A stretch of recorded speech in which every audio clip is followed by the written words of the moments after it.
나만의 건강이 아닌 우리 모두의 건강을 생각하는 방송. 더 건강한 대한민국을 꿈꾸는 개념 방송. 들리는 신문 히포크라테스.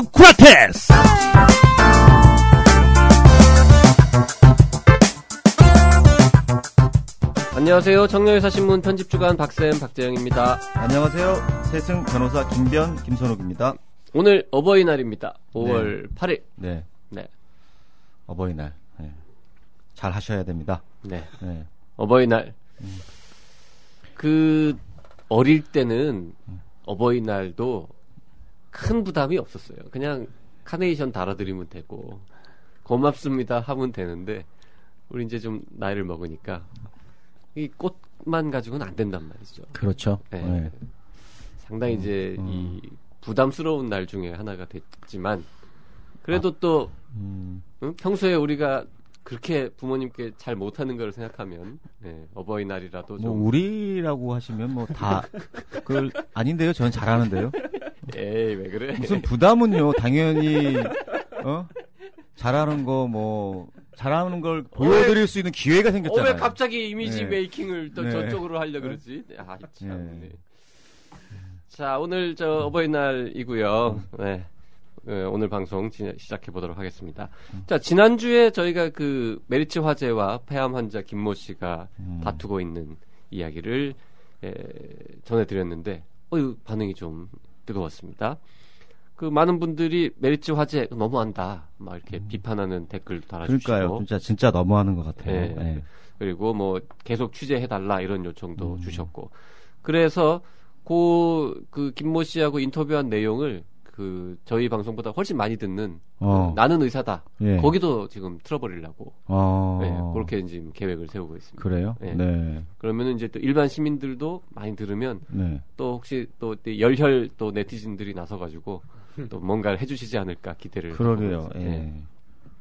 그리고 이제 어떤 의사들이 이 상황에서 뭔가를 해야 되지 않겠냐, 뭐 이런 또 피드백도 주셨는데요. 네, 참 감사합니다. 좋으신 분들이네요. 네. 예. 김변도 법조인의 한 명으로서. 예, 조언은 드리기는 했는데 참 안타까운 사연에 청취자분들도 많이 공감하셨다 그래가지고 외롭지는 않다 이런 생각을 했습니다. 예. 그러게요. 네, 저희 청년회사에서도 앞으로 계속 이 이슈를 좀 다뤄보고요. 또 기회가 되면은 저희 방송에서도 다시 한번 다뤄보도록 하겠습니다. 자, 오늘도 지난주 못지않게 인터뷰 하나 멋진 거 준비되어 있는데요. 네, 네팔 지진. 네, 예. 네팔 대지진 현장을 국내 최초로 네. 네팔에 들어가서 7박 8일 동안 구호 활동을 벌이고 오신 분들 두 분 모시고 현재 상황이 어떤지, 그리고 네팔 못 가는 우리는 또 어떤 도움을 드릴 수 있는지. 국내 최초의 또 방송이겠네요. 저희가 항상 빨라 보면은 네팔에 갔다 온 사람하고 그렇죠. 인터뷰한 건 처음이죠. 인터뷰한 건 처음일 예. 것 같은데. 그렇게 듣는 분들이 별로 많지 않나 모르겠네요. 이거 알짜분들만 들으시는 훌륭한 것입니다. 분들만 네. 들으시는 걸로. 네. 예. 자, 잠시 후에 인터뷰 전해드리도록 하겠습니다. 5월 초이지만 이미 여름 같은 5월 어버이날 보내드리는 히포크라테스 지금 시작합니다.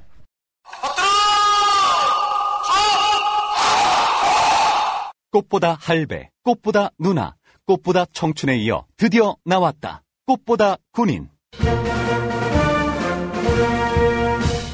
전직 군의관 형님들이 알려주는 안전한 군대 생활.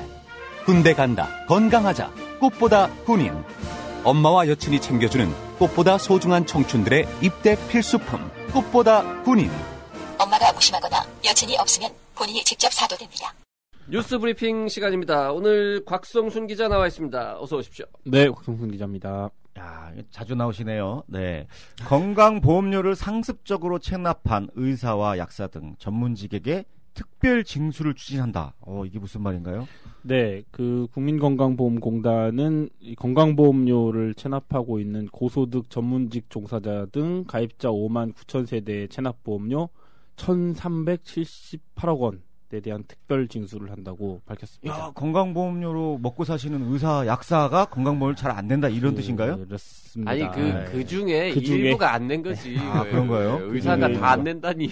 의사가 변호사들도 밝혀내가지고 변호사들한테도 받아야 돼요. 네, 변호사 중에도 있을 거야. 안 내는 사람. 분명 있죠. 네. 네. 아까 그 59,000세대, 그러니까 의사 약사 전문직 종사자를 포함해서 네, 전체 네, 네. 온 국민 중에서 지금 체납자가 그렇죠. 59,000세대라는 거죠. 고소득 많다. 전문직이 59,000세인데 네, 그 중에서 의사는 몇 명이나 있어요. 네. 그렇게 또 얘기하니까 얼마 안 돼 보이긴 하는데 네.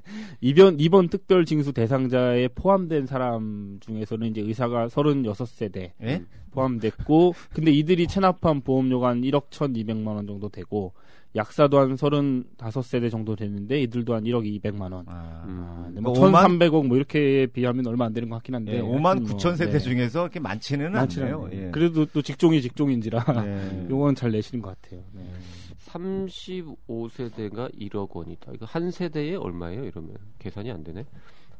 100만 원씩 하면은 3,600만 원이니까. 2천만 원 정도 되는 거죠. 2천만 원. 아니죠. 아니 3천만 원? 300만 원, 300만 원. 300만 원? 네, 3,600만 원, 3억 6천. 그래, 1,000만 원씩이면 3억 6천이니까 300만 원 정도. 아, 그러네요. 그 300만 원을 왜 안 내는 거예요? 우리가 지금 계산을 해본 게 네. 예를 들어서 세금 뭐 이렇게 체납자들은 막 몇십억 막 이렇게 체납한 사람들도 있으니까 돈이 없다고 버티는 거 뭐 약간의 명분이라도 있지만 평균 내보면 뭐 200~300만 원 수준인데 이걸 왜 안 내고 버티는? 잊어먹으셨을 것 같지도 않아요. 이분들은 이제 하도 뭐 네. 그러면 건강보험 이런 걸로 그 하시는 특별 분들이라. 징수라는 건 또 어떻게 하는 거예요? 네.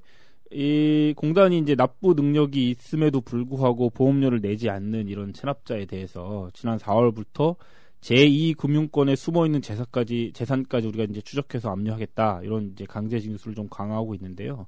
기존에는 이제 부동산, 무슨 자동차 이런 거에 대해서만 압류를 했다면 이제는 이제 증권사에 있는 예탁금, 보험사의 보험금 채권 뭐 이런 것까지 압류 범위를 좀 넓혀서 광범위하게 우리가 한번 좀 징수해보겠다. 사실은 추심하기 약간 어려운 부분들인데 여기까지 이제 파악을 하셨네. 예. 그러니까 왜냐면, 이분들은 부동산도 없고 자동차도 없는 거죠. 압류해도 안 되는 그렇죠. 안 됐다는 네. 거예요. 그렇죠. 근데 이제 의사들이나 약사들은 또 보험 가입하신 분들이 있잖아요. 종신보험 같은 거. 네. 그거까지 이제 압류 범위를 넓힌 거구나. 잘하고 있는 건가요? 변호사님 보시기에 이거. 그건 당연히 징수하셔야죠. 그러니까 잘하고 있는 거죠, 그거는. 공단이 오래간만에 일을 좀 하고 있는 것 같습니다. 아, 이런 부분 잘해요, 공단이. 잘하나요, 예, 원래? 예. 지금 공단이 많은 부분, 채권 출신 부분에 관심이 많습니다. 그런가요? 자, 비교적 돈 많이 버시는 분들인데 째째하게 건강보험료 그 뭐 몇백만 원 가지고 망신당하시지 말고 잘 내도록 합시다. 네. 자, 최근 정부가 자동 제세동기 관리 강화를 천명을 했는데요. 정부 부처도 잘 뭘 안 지키고 있다. 이런 기사가 있어요? 네. 자동 제세동기 다들 이제 아실 거예요. 이렇게 붙여가지고. 갑자기 그 심장마비 환자 발생했을 지하철 때 이런 데 붙여있는 빨간색으로 해가지고. 그럼 전기 충격 막방 주는 그거죠. 그거를 이제 관리를 좀 강화하겠다. 복지부에서 이제 어디다 하는 거고 이제 좀 국민한테도 알리고 널리 좀 퍼뜨리겠다 이런 거를 발표를 하면서 사실은 요게 이제 주였고 그 밑에다가 그 의무적으로 설치해야 되는 기관하고 실제 설치율 이런 걸 이제 참고로 넣었는데 제가 그걸 이렇게 쓱 보니까 거기 이제 중앙행정기관 중에도 복지부 장관이 정하는 청사에는 이 자동 제세동기를 설치해야 되는 기관이 한 35개 정도가 있어요. 네. 근데 실제로 설치된 곳은 30개밖에 없다고 이제 그 참고 자료에 들어가 있더라고요. 그래서 제가 요걸로 이제 기사를 써버렸죠. 원래는 요게 이제 메인이 야마가 아니었는데. 네. 참고 자료로 넣었는데 보니까 그건 좀 잘못된 거 아닌가요? 제가 봤을 때. 우리 박 기자님 굉장히 디테일해지셨네요. 예. 그거를 쓱 보다가 발견을 한 거예요. 5군데가 어디예요? 그거는 이제 공개를 안 하더라고요. 그래요? 거기는 뭐 그냥 뭐 35곳 심장마비가 안 걸리시는 부분. 35곳 중에 30곳이나 있는 게 기특한 거 근데 이제 이렇게 볼 수는 없어요? 의무 설치기 때문에. 그럼 법률 위반이군요. 네, 법률 위반인 거예요. 설치 안 돼 있는. 하셔야 되는. 법을 지켜야 되는 당연히 법치 행정을 하셔야 되는 행정기관에서 법을 안 지키고 있다. 네. 그 정부 청사 말고도 그 정부 기관 말고도 의무 설치를 해야 되는데 안 하고 있는 곳들이 많았다면서요? 꽤 많더라고요. 이제 그리고 꼭 필요한 곳이 더 없는 것 같아요. 대중교통 수단이나 공공주택까지 이제 사람들이 좀 많이 이용하는 곳은 더 좀 필요할 것 같은데 그런 곳이 오히려 더 없더라고요. 내용을 좀 보니까 이제 대합실 있잖아요. 대합실. 하루 평균 이용객이 한 3,000명 이상인 경우에 대합실에는 이제 의무적으로 설치를 해야 되는데 대합실이 뭐 이렇게 터미널이나 역 이런 데 말하는 거죠? 보니까 이제 의무적으로 설치해야 되는 그런 대합실이 전국에 155곳이 있는데 그 중에 한 57곳에만 설치가 돼 있고 3분의 1이네요. 네, 100곳 넘는 곳이 설치해야 됨에도 불구하고 좀 안 하고 있는 것으로 나타났고 선박 같은 경우도 이제 20톤 이상 되는 경우에도 설치를 해야 되는데 이런 것도 한 1000곳이 넘어요. 20톤 이상 선박이 국내에. 네. 근데 한 50곳 정도에만 설치가 돼 있어가지고 설치율이 5% 정도밖에 안 되는 걸로 선박도 그렇게 조사됐습니다. 그리고 그래요. 네. 이거는 터미널 아까 그 대합실이야. 사실 밖에 나가면 뭐 병원도 있고 그렇죠. 뭐 다른 분들도 계시고 119도 갈 수 있지만 선박은 그냥 진짜 떠나면 없으니까. 네, 없는데 5%만 있다고요. 거의 뭐 안 되고 있는 건 상황인 혹시 거고요. 너무 이렇게 이 많은 곳에 설치하도록 규정이 센 건 아닐까? 5%밖에 없다는 건. 20톤 이상 선박이라고 이제 20톤 선박이 어떤 정도의 사이즈인지 감이 없어가지고요. 네, 그렇긴 한데 꽤 크지 않을까 하는 생각이 들긴 하는데. 네. 그렇게 막 몇백 명 타는 배는 아닐 거예요. 네. 20톤 정도면은 20톤이면은 그래도 한 텔레비에 나오는 그 고깃배가 한 5톤 아닌가요? 그러니까요. 하여튼 몇십 명 정도 기껏하면 탈 수 있는 뭐 그런 배일 것 같은데. 그렇습니다. 근데 어쨌든 네. 법적으로 선박법에 따라서 의무 설치를 해야 되는 배가 1000개가 넘는데 그 중에서 50개만 있다. 나머지 거의 없는 950곳은 없고 없는 겁니다. 야, 이거 심각하네요. 거기다가 이제 건축법에 따라 가지고 또 설치해야 되는 데가 이제 500세대 이상 공동주택의 경우에도 이걸 의무적으로 설치를 해야 되는 곳이 전국에 한 5,200개 정도 되는데 그 중에 설치된 곳은 한 1,900곳 정도 돼서 한 37% 정도 이 정도만 지금 설치가 돼 있어서 이것도 좀 모자르고 그다음에 이제 체육시설 같은 경우는 실제 이제 운동을 하다가 그렇게 좀 과하게 하실 경우에 이렇게 오시는 체육시설은 특히 필요할 것 같은데 이런 경우는 어디에 설치해야 되냐면 이제 5,000석 이상 운동장 이제 이 관람석이 5,000석 이상 되는 운동장이나 종합운동장에는 이제 이걸 의무적으로 설치해야 되는데 그런 대상이 전국에 한 224곳 정도 되는데 그 중에 160곳에서만 실제로 설치가 돼 있다. 이렇게 이제 조사가 됐습니다. 꼭 필요하다고 보이는 곳에 없다. 뭐 이렇게 좀 보시면 될 것 같습니다. 네이버 찾아보니까 한 20톤 배 정도 되면은요. 그냥 오징어들 준학하는 그런 배 있잖아요. 그 정도가 벌써 20톤이네요. 멀리 원양까지 안 나가도 그네에서 고기잡이 하시는 배들도 체납기, 자망 뭐 이런 거 하는 그 소형 선박으로 분류되는 기준이 20톤인가 봐요. 그런가 봐요. 그래서 소형 선박이 아니고 중형부터는 다 설치해라는 게 아마 그런 법인 것 같은데. 그렇습니다. 뭐 글쎄요, 저 잘 모르겠지만 그렇게 많은 사람이 한꺼번에 타지 않는 배까지 다 설치할 필요는 없지 않아요? 그럴 생각, 그거 너무 규정을 세게 만들어서. 그러니까 연해안 여객선이라든지 그러니까 그 다중이 이용하는 거는 해야 되겠는데 다 해야 될 거예요. 예. 근데 한 가지 궁금한 게 지금 말씀하신 이제 자료는 의무 설치되어 있는 비율만 본 건데 맞습니다. 설치되어 있는 그 제세동기들이 제대로 되고 있는지는 작동하는지는 그거는 별건이고 그건 별건이죠. 또 더 근본적으로는 설치가 되어 있고 작동도 제대로 하는데 이용을 할 수 있느냐 사람들이 그걸 쓸 줄 아느냐라는 그게 이제 더 중요한 문제예요. 그래서 이번에 복지부가 이제 사실 발표한 이 핵심도 그거였어요. 이게 이제 원래는 빨간색으로 제가 기억나기에는 빨간색으로 이게 이제 표시가 돼 있었던 걸로 알고 있는데 그 표시도 이제 녹색으로 좀 이렇게 좀 잘 띄게 잘 띄려고 바꾼 건지 모르겠지만 녹색으로 바꾸고 녹색이 더 잘 띄어요? 모르겠습니다. 한번 녹색으로 좀 바꾼 것 같아요 이번에 그 마크를. 해외 나가봐도 이거 자동 제세동기는 주로 빨간색 그리고 이렇게 번개 표시 뭐 이런 걸로 흔히 되어 있는데 왜 녹색으로 바꿨을까요? 복지부는? 한번 물어보세요. 자기가 복지부 출입 기자잖아요. 그러네요. 이거를 거의 세계 공통이라면 이거는 우리도 같이 써야 맞죠. 외국인들이 만약에 왔다가 그럴 수도 있겠네요. 날카로운 지적이에요. 봤을 때 자기네 나라에서는 다 빨간색인데 저거는 초록색이야. 그러면 저기 걘 아닌가 봐 이럴 수도 있잖아요. 그러네요. 왜 초록색으로 바꾸는지 한번 물어봐 주세요. 그러겠습니다. 제가 물어보도록 하겠습니다. 네. 그럼 뭐 어쨌든 복지부에서 이걸 관리를 강화한다고 합니다. 앞으로 한다고 하니까 일단 뭐 잘하고 있는 거죠. 보도록 하죠. 헐크가 녹색이니까 그거 딱 맞으면 헐크처럼 팍 변한다 그래서 그렇게 녹색으로 했나?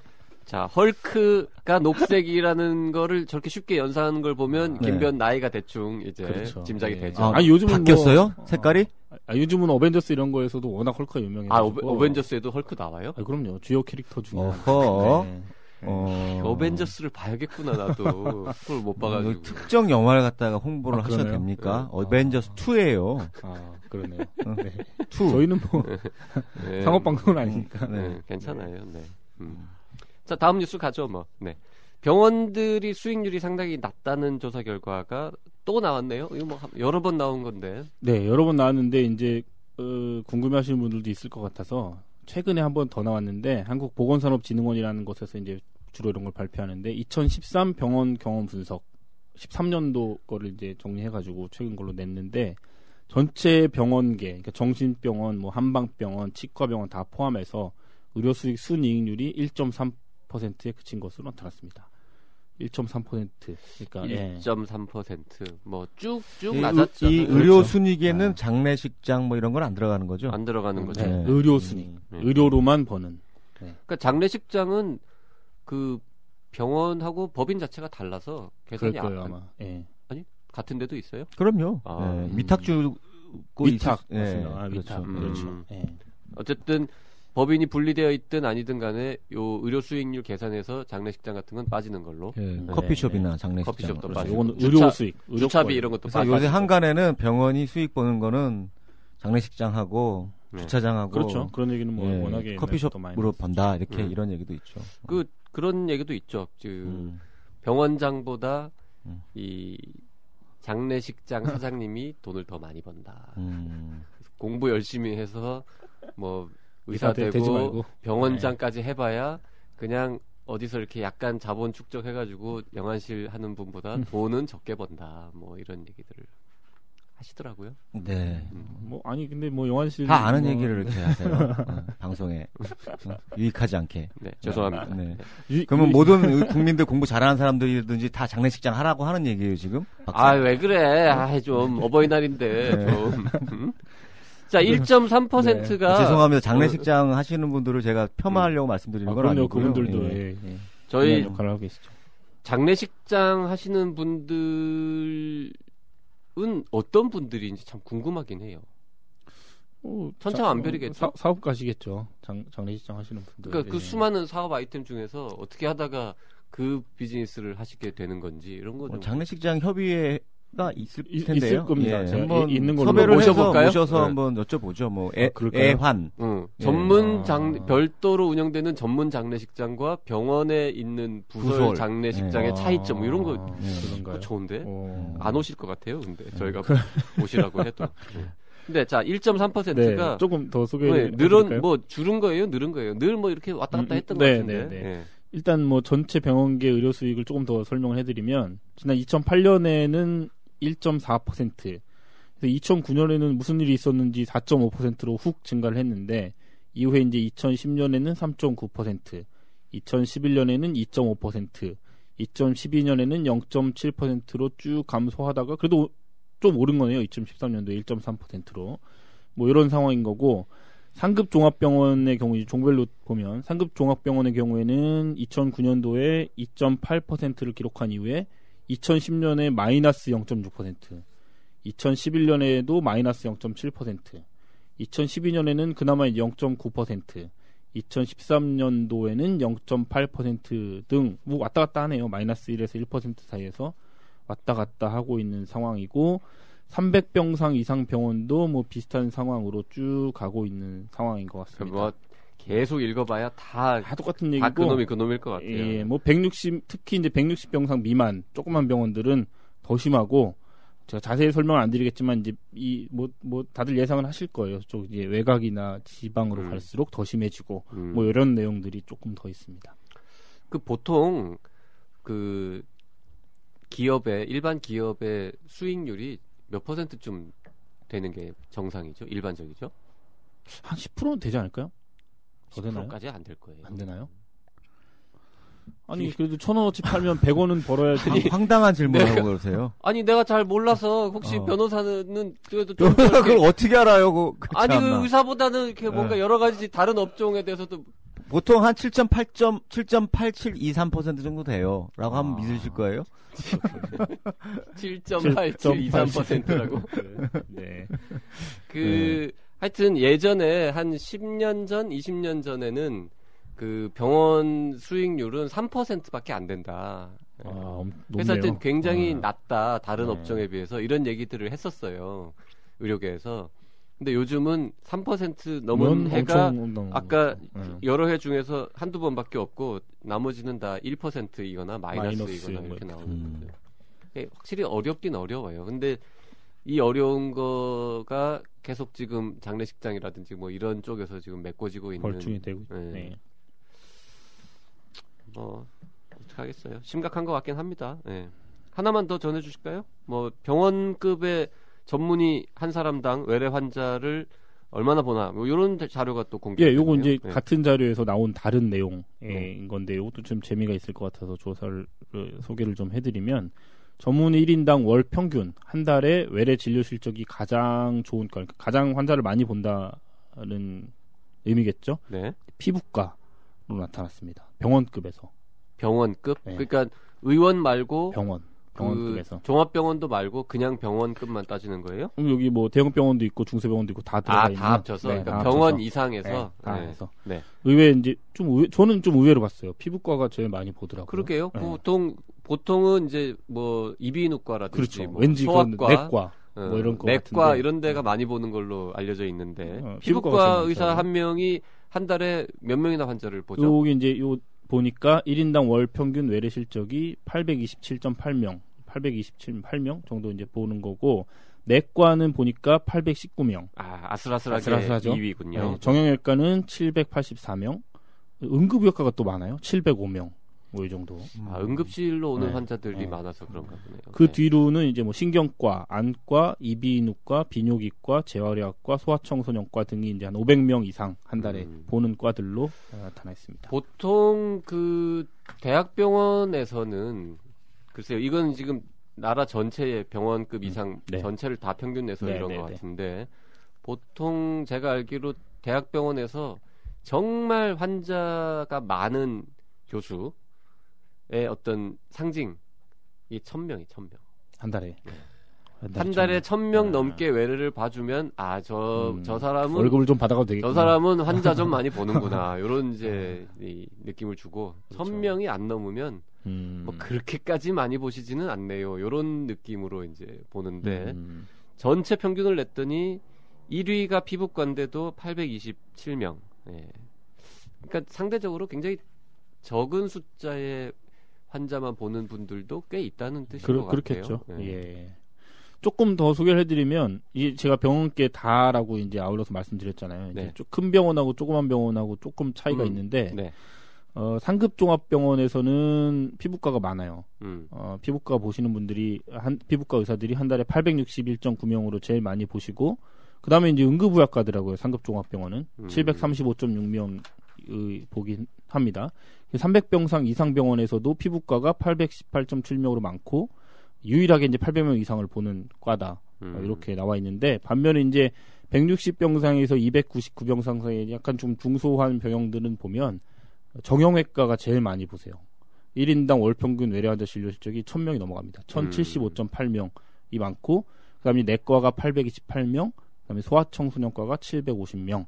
이렇게 이제 쭉 많고 160병상도 안 되는 조그만 병원에서는 가정의학과가 1,161명으로 제일 많았고 그 뒤가 내과 1,149명, 응급의학과가 1,051명, 그다음 정형외과가 974명 등을 기록했습니다. 김변은 그 병상 수가 작아질수록 평균치가 비교적 이제 점점 올라가죠. 그거를 보면 왜 그런지 아시죠?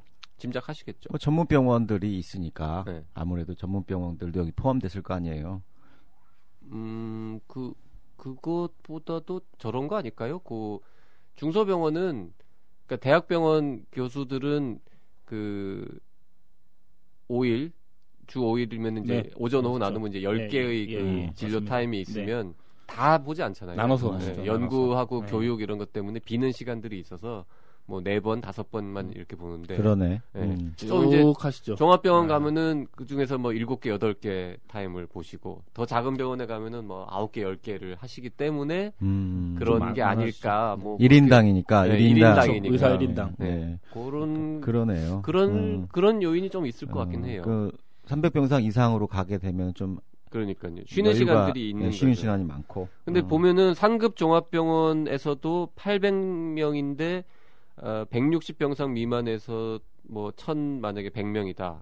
그 차이는 엄청난 거겠네요, 그러면. 그 차이는 뒤집어 얘기하면 상급 종합병원에서 한 세션에 보는 환자는 더 많다. 더 훨씬 많다는 거죠. 네. 네, 의사 한 명이 보는 그러니까. 거니까. 네. 그러니까는 작은 병원에 갈수록 1회 외래 진료 그렇죠. 시간은 약간 길어진다라는 거죠. 맞아요. 그러니까 네. 대학병원에 가면 더 짧게 막 3분 맞습니다. 진료라는 게 이 통계에서도 약간은 반영이 되는. 그러겠네요. 그렇게 네. 해석이 되는 거죠. 네, 그런 것 같아요. 네. 어쨌든 160병상 미만 병원에서는 1000명 이상 보는 평균이 1000명 이상 되는 과가 이렇게 여러 개라는 많아요. 거죠. 예, 네. 예. 대학에서는 1000명 보면은 없죠. 꽤 많이 보는 예. 건데. 뭐 어쨌든 이 재밌는 통계였습니다. 오늘 뉴스 브리핑 요 단가요? 네. 인터뷰 있어서 인터뷰 짧게? 있어서는 좀 짧게. 알겠습니다. 네팔 얘기 많이 들어야 되니까. 네. 자, 여기까지 하겠습니다. 곽 기자 수고했습니다. 수고하셨어요. 네. 감사합니다. 사는 사람, 파는 사람, 훔치는 사람.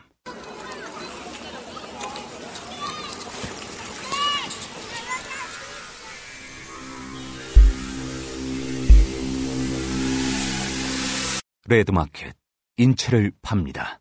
장기와 뼈, 살아있는 사람을 사고 파는 섬뜩한 지하세계. 삶과 죽음이 냉정하게 현금으로 거래되는 시장.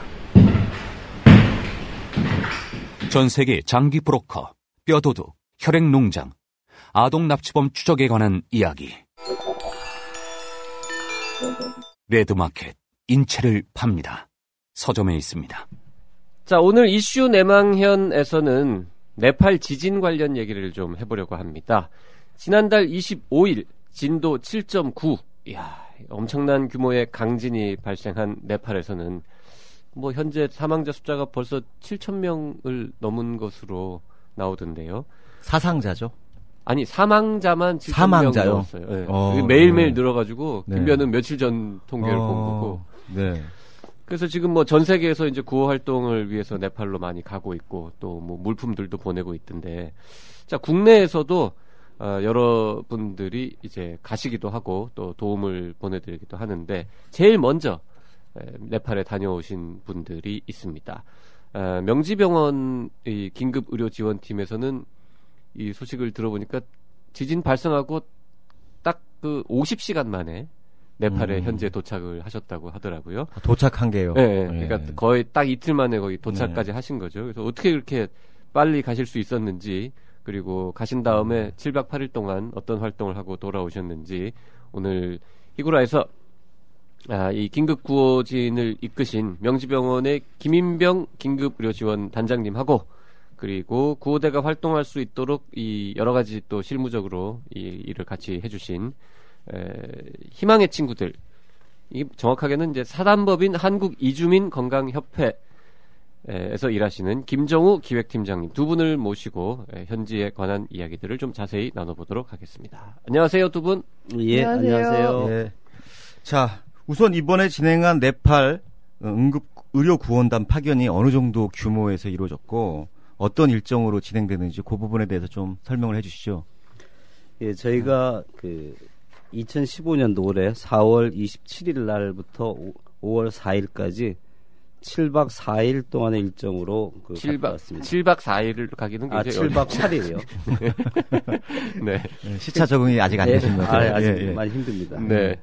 그래서 저희가 명지병원하고 네. 그리고 이 희망의 친구들과 연합으로 제가 5명의 긴급의료 지원단을 결성을 했고요. 네. 그래서 의사는 2명, 간호사 1명, 그리고 사회복지사 1명, 그리고 한국이주민건강협회 팀장님 네. 한 분. 되게 이제 그럴 때는 이제 활동가 1명 이렇게 얘기하는 거죠. 활동가 네. 1명. 죄송합니다. 다시 정정하겠습니다. 네. 저 김정우 팀장은 딱히 뭐라고 할 얘기가 없잖아요. 이렇게 의사 2명, 간호사 1명, 사회사업 뭐 사회복지사 1명. 그러게요. 저를 그죠? 왜 왔냐라는 표정으로 보셔서 네. 현지 코디네이팅을 네. 저만큼 잘할 사람은 없다고 네. 팀원들을 좀 안심시켰습니다. 공항에서. 공항에서. 그런 시선을 예. 보낸 사람은 이제 그 병원 식구들이 공항에서 만난 다음에 네. 두 분은 저 사람은 3월달에 누구냐? 네, 네팔에 이미 함께 가셨던 분들이 참여하셨고요. 네. 의사 선생님 두 분은 공항에서 처음 인사를 드렸었죠. 자, 일단 소규모로 가셨어요. 근데 아까도 말씀드렸지만 워낙 급하게 곧바로 떠났기 때문에 뭐 더 그렇죠. 큰 규모로 가시기는 어려웠을 것 같은데 일단 김정우 팀장님은 네팔에 여러 번 가셨죠? 네, 2006년부터 한국 네팔 공동의료 사업을 하면서 한 13번, 14번 정도 다녀온 것 같습니다. 김변은 네팔 가봤어요? 못 가봤어요. 아, 거기는 진짜 가보고 싶은데 네. 정말 직항도 가봐야 될 텐데. 직항도 예. 있고 원래 네. 이제 관광하러도 많이 가는 곳인데 저는 출장 때문에 한 번 딱 가봤습니다. 무슨 출장이요? 그 네팔에 김정우 팀장 하는 그 같이 한번 가셨었죠? 병원 짓는 거 뭐 이렇게 좀 추진하느라고. 그 명지병원이 네. 네팔하고 어떤 협력 관계에 있죠 지금? 그 원래는 그 인천 사랑병원이 그래요? 오래됐죠. 네. 그죠? 네, 저희가 2006년 사업 시작하면서 사랑병원과 그 협력을 체결해서 모의 협력을 해서 계속 진행을 했고요. 명지병원도 2010년부터 계속 꾸준하게 같이 협력해서 사업을 진행하고 있어요. 지금 그 진료소 상설 진료소 같은 거 만들어서 네. 운영하고 계시고. 네, 2013년에 바누마을에 마을 진료센터를 저희가 설립했습니다. 그러니까 이제 그 소식을 딱 접하고 뭘 좀 이렇게 가려고 하면 일단 현지에 가면 누가 이렇게 공항에 마중 나오는 사람이 있든지 가서 뭐 무슨 일을 어떻게 하고 뭐 하여튼 준비할 게 되게 많을 것 같은데. 그러니까 경로가 궁금하네요. 50시간 만에 도착하려면 도대체 어떻게 하면은 그럴 수 있어요? 제가 알기로 한국 정부 공식 선발 때도 명지병원 팀보다 며칠 있다 들어갔잖아요. 네, 며칠 있다 와서 호텔에서 만났었죠. 자, 일단 그 지진이 이게 웃으면서 할 얘기는 사실 아니긴 한데 지진이 터진 다음에 뭐 어떻게 무슨 일들을 하신 건지 잠깐 좀 설명을 해주실까요, 김정우 팀장님? 네. 그 토요일 오후 3시, 2시 조금 넘어서였던 것 같고 네팔에 지진이 났다는 뉴스를 처음 인터넷을 통해서 접했고요. 바로 현지하고 연락을 시도했는데 통신 연락이 안 되더라고요. 전화가 저희 그 네팔에 있는 아시안 포럼 스태프들하고 아무리 전화를 해도 연결이 안 돼서 이제 뭐 페이스북이나 이런 데 댓글을 남겼더니 SNS는 통신보다는 조금 더 원활하게 그 3G가 돌아가서 그랬는지 SNS 메시지는 전화 통화보다는 조금 더 쉬웠던 것 같아요. 그것도 참 신기해요. 신기해요. 전화는 안 놀랐어요. 되는데 페이스북은 돼. 네. 페이스북 댓글로 이제 안전하다는 사인들이 올라와서 저희도 다행이라고 생각했는데 그래서 이제 괜찮나 보다라고 하고 있었는데 일요일 날 오후 한 3시경 저희 회 부회장으로 계시는 유영준 선생님이 네팔 지진 나는데 긴급 의료팀을 꾸려야겠다라고 하시더라고요. 근데 토요일까지는 네팔 트리베반 국제공항이 분명히 폐쇄돼서 폐쇄돼 있었죠. 항공기가 운항하지 않는다고 말씀을 드렸더니 그래도 뭐 인도를 통해서 육로로 들어가는 방법 여러 가지를 알아보라고 하시더라고요. 그래서 육로로 일단 대한항공에 끊고 전화를 했더니 월요일날 비행기가 뜰지 안 뜰지 아직 결정을 못했고 일요일날 오후부터는 트리브반 공항이 오픈돼서 항공기들이 이착륙을 할 수는 있는 시스템이더라고요. 그래서 제일 빨리 갈 수 있는 방법이 뭐가 있는지 여행사랑 뭐 계속 상의를 하고 육로로 가고 인도를 통해서 가는 방법도 알아본 게 한 오후 5시쯤 됐고요. 오후 5시 넘어서 대한항공이 표를 오픈한다는 소식을 들었어요. 그래서 저는 표 티켓팅 확보하는 일을 했고 명지병원에서는 이제 의료진을 선발해서 긴급하게 꾸려졌고 저희가 티켓팅 결정이 된 게 오후 7시쯤 5명 참여하는 사람이 티켓팅이 군사작전 같네요. 네, 티켓이 그 와중에 없어지고 빨리 확보해야 된다 그래서 거의 2시간을 전쟁같이 보냈고 저는 또 제주에 있었거든요. 아, 제주에 있었어요? 네. 그래서 갈 수 없는 상황이었는데 또 어떻게 국내선 표를 밤 8시 20분 마지막 비행기를 구해서 겨우 타고 와서 그 다음날 아침 8시 40분 비행기로 저희가 출발할 수 있었습니다. 아침이요? 오전. 그러면 네. 가자라고 얘기를 처음 꺼낸 시간이 일요일 오후 3시였는데 네. 그 다음날 아침 비행기를 탔다는 거네요. 네. 야. 그래서 저희 스태프들도 밤 10시부터 모여서 약품을 싸기 시작했고 명지병원에서도 그 시간에 5분 되기 전에 모여서 완전히. 준비를 했죠. 자, 우리 김인병 네. 선생님은 응급의학과 전문이시고 예. 현재 지금 명지병원 권역응급의료센터 센터장이시니까 예. 뭐 선발되면은 제일 먼저 선발이라기보다는 뭐 거의 차출 1호이신 것 같은데 나머지 분들은 뭐 지원 받았어요? 아니, 어떻게 했어요? 저희가 조금 전에 얘기한 바와 같이 제가 연락받기로는 그 오후 4시 반 정도에 연락을 받았습니다. 그래서 예. 다행히 그때가 제 근무가 끝나고 집으로 가는 그 강변북로상에서 전화를 받았습니다. 그래서 그런 게 있다. 그래서 가야 되겠다라고 해서 검토해 보겠습니다라고 제가 연락을 했고 다행히 저희 병원에는 현재 그 재난 전문가가 있어요. 그래서 차명일 교수님이라고 그분이 그 이런 해외 재난과 국내 재난에 굉장히 전문가신데 오늘 그분 모시려고 했는데 현재 응급실 근무 네, 중이시라고. 지금 근무 중입니다. 그래서 네. 그분이 근무를 그날 이제 저랑 터치하고 가시는 그 근무를 하고 전 가는 와중에 이제 그럼 준비를 해야 되겠네요 하고 했더니 그게 내일이라 그러더라고요. 내일 출발. 내일 아침 8시. 네. 그렇게 해가지고 어떻게 뭐 이렇게 빨리빨리 해가지고 그냥 가게 됐어요. 네팔은 비자는 필요 없나요?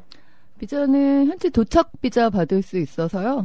공항에 도착해서 비자를 받았고 저희 도착할 때 이제 각국의 레스큐 팀이 좀 도착을 했는데 그 팀은 좀 그 이미그레이션을 빨리 통과할 수 있도록 따로 헬프 데스크를 마련하고 운영하고 있었습니다. 뭐 비자도 중요하지만 저기 교수님은 또 가족 비자를 좀 받으셔야 되잖아요. 저기 사모님한테 승인도 받으셔야 되고.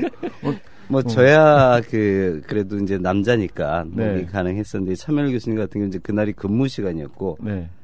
또 안 좋게 또 그날 또 그 부군이 네. 병원에 입원하고 있는 상황이었어요. 차명일 교수님 여성분이세요? 네, 여자 선생님이세요. 여자 선생님인데 선생님이에요. 이름이 명일이에요. 네, 그래가지고 그 간호도 하면서 막 이런 또 애도 막 쌍둥이라서 어리고 그런데 그 밤 사이에 그 결정을 했다는 게 정말 대단하고요. 그 정도의 열정이 있으신 분이라서 하여튼 그래도 가겠다 본인이 그렇게 흔히 허락을 해서 본인이 같이 가게 됐습니다. 그럼 아침 8시 반 비행기 같은 경우에요. 제가 볼 때는 네팔에 갈 사람이 없었을 것 같은데 통통 비었습니까?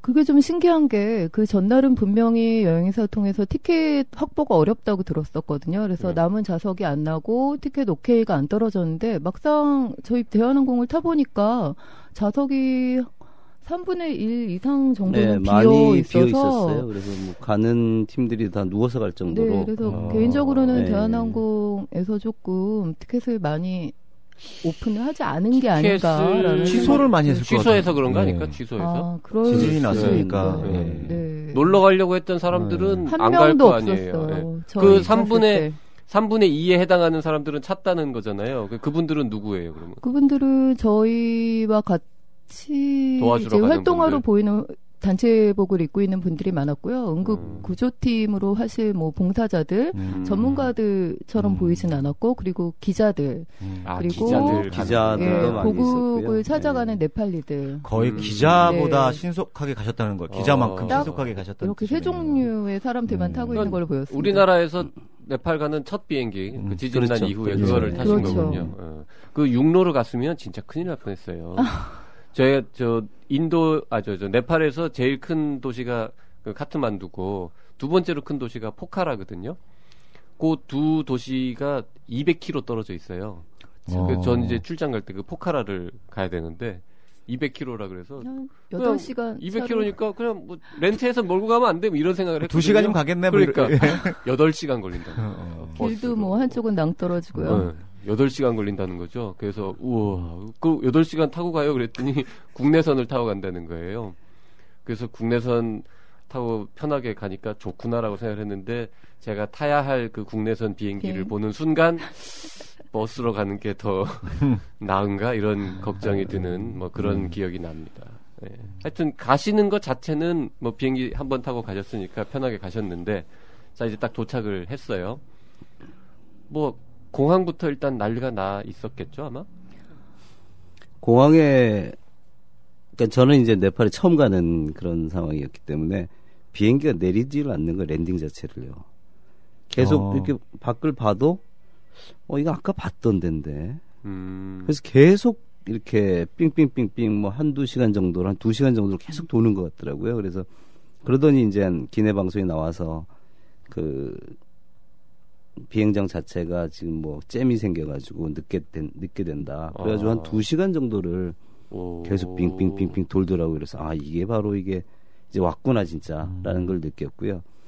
도착을 해서는 공항에는 이제 그 이미 그 외국 뭐 미국이라든지 뭐 중국 이런 구호 막 군인들 외국 군인들하고 물자 이런 게 굉장히 많이 뭐 큰 트럭이라든지 이런 구호 물자들이 많이 들어와 있는 그런 상황이었습니다. 그러니까 활주로는 이렇게 뭐 지진의 피해는 없었나 보네요. 예, 크게 문제는 없었던 것 같습니다. 그 공항에서 이제 그 아까 말씀하신 그 아시안 무슨 포럼? 아시안 포럼. 예, 예. 거기 있는 현지인들이 와서 이제 좀 뭐 픽업을 네. 해주신 것 같고 공항에 이제 페이스북 메시지를 통해서 저희가 도착한다고 했고 그쪽에서 우리가 도착하는 걸 알겠다라는 말을 받은 게 월요일 새벽 3시경이었어요. 그 전까지는 답글이 오기만을 기다렸던 그러니까 거. 월요일 날 8시 비행기로 네. 아침에 떠나는데 네. 현지랑 연락이 처음 닿은 거는 월요일 새벽 3시였다고요. 네. 그래서 침낭과 비상식량을 다 챙긴 거죠. 안 되면 자력으로 만날 수 있을 때까지 어쨌든 뭐 버텨야겠다라는 생각을 해서 최악의 상황을 준비해서 저희가 출발을 침낭도 했었고요. 챙겨가셨어요, 그러면? 네, 침낭도 챙겨갔고 노숙할 구호 준비를 다 활동을 해갔죠. 하시러 가려는데 난민이 되셨을 수도 있었겠네요. 그러니까 예, 가서 그쪽에. 남의 도움을 막 받아야 되는. 그 어떤 정부 지원도 없었을 거 아닙니까? 네. 저는 그런 상황을 없었습니다. 몰랐어요. 모르고 다 준비가 돼 있다고 얘기를 들었고 그 침낭이 준비되어 있었던 거지. 다 준비가 돼 됐다는 있고 게. 갈 데가 다 있고 만나기로 다 돼 있으니까 가면 된다라는 것만 듣고 지금 갔었어요. 근데 가서 보니까 이제 용감무쌍하십니다. 네, 뭐 그런 준비야 의료진들은 편한 마음으로 가셔야 환자를 집중해서 돌볼 수 있고 모든 사람이 그런 어려운 상황을 공유할 필요는 없죠. 그럼요. 저희가 모든 거를 미리 다 공개를 하면 안 그렇죠. 간다고 할 수 있기 그렇죠. 때문에. 활동 시작 전에 세팅만 해드리면 되니까 됐고 네. 공항에 나가니까 아시안 포럼 스텝이 와서 제 이름을 딱 부르는데 목이 딱 메이더라고요. 이런 걸 보고 아다리가 잘 맞는다 네. 이렇게 얘기를 할 수가 있죠. 예. 그래서 그러면 이제 그 뭐 어떤 활동을 어디 가서 하신 거예요? 일주일 동안? 제가 첫날에 도착을 3시 뭐 2-3시 정도 해가지고 거기 이제 숙소에다 짐을 풀고 그리고 바깥 사정이 이제 어떤지를 보기 위해서 크게 2개의 병원을 갔어요. 우리나라 국립병원식인 그 TU 티칭 호스피탈이라고 거기 이제 대학병원급의 가장 큰 그쪽 병원을 먼저 갔었어요. 그랬더니 들어가는 입구부터 텐트가 막 쳐 있고 막 사람들이 거기 쭉 드러놓여도 있고 병원 쪽을 들어갔더니 병원은 복도에는 쫙 깔려 있고 거기서 응급실 같은 데서는 이제 환자 우리 재난 현장에서 이제 중증도 분류하는 카드 식으로 쭉 나눠져 있고 거의 뭐 링게로 1-2개씩 달고 있고 뭐 하여튼 그런 정도의 굉장히 그런 뭐라고 해야 되나요? 하여튼 뭐 그런 대량 환자가 발생됐을 때 네. 그런 상황이 굉장히 진행이 되고 있었고요. 네. 또 한 군데는 제가 이제 외상센터, 국립외상센터식으로 해가지고 네팔에도 2년 전에 인도랑 해가지고 합작한 병원이 있는데 거기는 그 전까지는 열지를 않았었대요. 근데 이런 재난 때문에 오픈을 했었는데 거기는 이제 처음 지인 병원이기 때문에 굉장히 크게 넓게 이렇게 전하는데 거기도 뭐 마찬가지로 환자가 막 계속 앰뷸런스 들어오고 다 누워 있고 막 정신없이 왔다 갔다 하고 다행히 그때도 그래도 그 앞에 이제 인포메이션 데스크라 그래가지고 이제 볼런티어를 받는 그런 시스템이 이렇게 자발 볼런티어식으로 해가지고 받고는 있었어요. 근데 정말 환자들이 막 계속 밀려오고 하여튼 뭐 거의 그랬습니다. 그래서 그 볼런티어 그를 뭐 등록 절차 같은 게 필요하죠.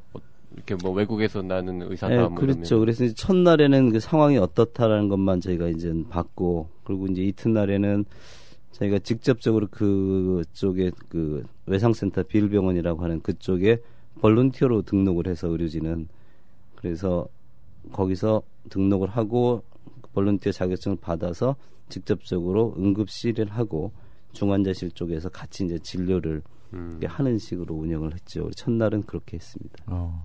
그럼 뭐 둘째 날, 셋째 날 가면서 또 다른 뭐 그렇죠. 예. 그리고 첫째 날은 그렇게 해서 하루 종일 그쪽 같이 이제 외국 막 의료진들도 다 와 있고 특히 인도 쪽에서 많이 와 있었어요. 인도 또 이스라엘 쪽도 와 있고 뭐 영국 쪽도 와 있고 미국 쪽도 와 있고 의료진들이 그러니까 굉장히 많이 우리가 있었고. 50시간 만에 도착했다고 굉장히 빨리 갔다고 하는데 딴 나라 사람들도 이미 다 그때 와 있는 그러니까 거잖아요. 인도 쪽은 아마 일요일 날 들어왔다 그러더라고요. 일요일 날 오후에 뭐 단체로 해가지고 이렇게 지정적으로 좀 가까우니까 인도에서 굉장히 또 정치적인 측면도 있고 중국과의 관계에서 선점하기 있고, 위해서 인도 쪽에서 좀 많이 중국도 많이 왔겠네요. 들어왔습니다. 중국은 그때 이렇게 많이 보진 못했고요. 국가적인 차원에서 인도 쪽은 굉장히 많이 들어와 있었던 것 같습니다. 그래서 5일쯤 지났을 때 중국의 의료진들이 저희가 둘리켈 병원이라는 곳에 가서도 활동을 하려고 했었는데 그 병원에 와서 베이스 캠프를 차리고 진료한다는 얘기를 전해 들었어요. 그 뭐 처음에 아까 전화도 끊어지고 뭐 전기도 끊어지고 뭐 그런 상황이었다고 들었는데 병원은 뭐 전기나 이런 거는 뭐 문제 없었나요, 그러면? 저희가 첫날 병원에 있을 때도 제가 그래서 사진을 찍어 놓은 게 있어요. 갑자기 전기가 나가더라고요. 깜깜해지는 대낮인데. 아, 병원에서. 근데 그거에 굉장히 익숙해져 있는지 사람들이 별로 뭐 그 깜깜한 데서도 그냥 이동하고 막 그렇더라고요. 그래서 조금 있다가 또 켜지긴 하고 또 꺼지다가 켜지긴 하고 막 이런 식으로 해가지고 전기 사정도 평소에도 전력 사정이 그렇게 안정적이진 않으니까 아마 그땐 좀 더하지 않았나 막 그랬습니다. 그래서 그 첫날에는 하여튼 환자들이 굉장히 많이 오는 그런 식이었고 수술도 많이 하고 있었고 의료진들도 계속적으로 막 지쳐가지고 이런 모습 막 턴은 하긴 하지만 가면은 그게 그 외국 의사들이랑 어떤 순서라든지 역할 같은 게 분배가 되나요, 거기서? 거기서는 그러니까 각자의 파트로 들어갔기 때문에요. 그 우리 차명일 교수님 같은 경우는 이제 응급실 프론트에서 환자 분류하고 환자 중증도 분류하고 치료하는 이런 기본 처치를 주로 했고 저 같은 경우는 이제 그런 환자가 중환자실로 옮겨지면은 중환자실에서 같이 치료하고 서로 조언하고 이런 거를 주로 했죠. 그래서 크게 뭐 다른 그런 거는 뭐 환자를 보는 건 똑같기 때문에 크게 차이는 없었습니다. 그래서 티칭 병원의 경우는 저희가 찾아가서 그쪽에서 사실은 저희 이름을 걸고 베이스 캠프를 차리고 티칭 병원 의사들하고 협진을 하고 싶었는데 의사협회 등록이라든지 정식적인 정부 절차를 좀 밟아야 된다고 말씀을 하셔서 진입 장벽이 좀 높았고요. 빌병원에 있는 외상 트라우마 센터 같은 경우에는 자원봉사 시스템이 굉장히 잘 돼 있더라고요. 그래서 의료진뿐만 아니라 뭐 식사 지원이라든지 청소라든지 이런 것들을 신속하게 할 수 있는 헬프데스크가 있어서 거기에 등록을 하고 또 자기의 그 영어 투진에 맞게 바로바로 좀 배치가 될 수 있도록 했고 저희 의료진들이 그래도 바로 등록할 수 있었던 것은 그 전에 활동을 같이 했던 닥터 바타주라고 한국에서도 초청해서 연수를 해서 명지병원에서도 연수를 하셨거든요. 그 의사 선생님이 같이 다니시면서 그쪽 현지 의료진들을 다 소개해 주시고 네트워크 해주셔서 더 첫날이었어도 안정적인 활동을 시작할 수 있었던 것 같아요. 재난 현장에서도 이 인맥이 중요한 거죠. 네트워크.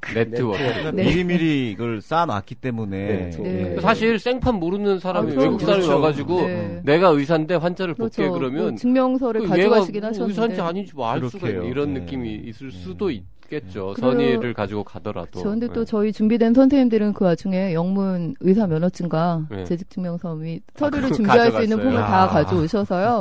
역시 가본 사람들은 뭐가 필요한지 아는 거야. 많은 도움이 됐습니다. 근데 오히려 그 뭐 보도 보니까 사람보다 의료 인력은 오히려 뭐 현지에도 있고 외국에서도 오고 해서 괜찮은데 물자 같은 게 더 부족했다. 뭐 이런 그 보도도 있던데 뭐 어느 정도예요? 그러니까 의료 수준은 굉장히 그 네팔 현지인들도 굉장히 높은 걸로 생각이 되고요. 거기서는 다 그 사람들이 뭐 영어가 다 가능한 그런 거였기 때문에 환자 치료하는 거에서는 크게 뭐 차이는 없었던 것 같습니다. 근데 단지 이제 그 진단 장비라든지 그리고 치료 기구 자체는 굉장히 모자랐던 걸 많이 느꼈습니다. 한 예로 우리가 그 중환자실 같은 경우는 이제 모니터링이 많이 필요한데 모니터링에서 이제 우리 그 그 산소 포화도 측정하는 네. 거 자체도 그 별로 그렇게 활용도가 그러니까 하지는 못하고 있었고 그 별로 비싸지 않은데 않죠. 산소 포화도는. 네. 네. 근데 그 특성상 우리가 산소 포화도 측정 장치는 이제 집게식을 많이 쓰고 네. 그것도 안 되는 경우 이제 테이프식으로 감는 그런 종류가 몇 가지가 있는데 거기는 그 문화적인 상태 때문인지 몰라도 하여튼 여기 손톱에 네. 이 매니큐어를 많이 칠하고 있더라고요 사람들이. 그러면 측정이 잘 안 되죠. 측정이 안 되죠. 예. 근데 그런 거에 대해서 굉장히 둔감하게 반응을 하고 또 인공호흡기 자체도 굉장히 조금 뭐 장비는 좋은데 그게 이렇게 많이 없어요.